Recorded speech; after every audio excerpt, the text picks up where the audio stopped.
o'ngchilar bular konservantlar.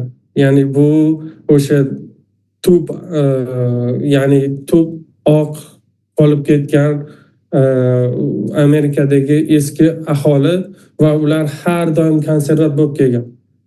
Bular hech qachon o'zini ovozini o'zgartirmagan. Aynan mana shu yerda kalit bor.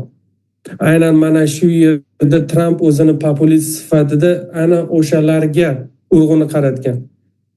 Ya'ni o'sha guruh, ya'ni kamayib borayotgan oqlar Amerikani o'zini haqiqiy ovoz beruvchilari deb hisoblangan kamayib borayotgan oqlarni o'ziga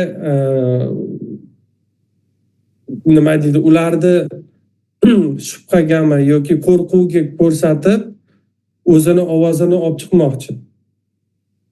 Ya'ni asosiy urg'uni ularga beryapti. Hey, kamayib borayotgan oqlar, qaranglar, sizlar ovozinglar kamayib boryapti, o'zinglar ham ko'paymayapsizlar va agar bu bunaqa boradigan bo'lsa 2030-2040 ga kelib Amerikada asosiy ovoz beruvchilar biz emas, ya'ni o'zini hisoblayapti. Bizning guruh bo'lmaydi. Boshqalar kelib, boshqalar bizni ustimizdan boshqarishi mumkin degan g'oya bor.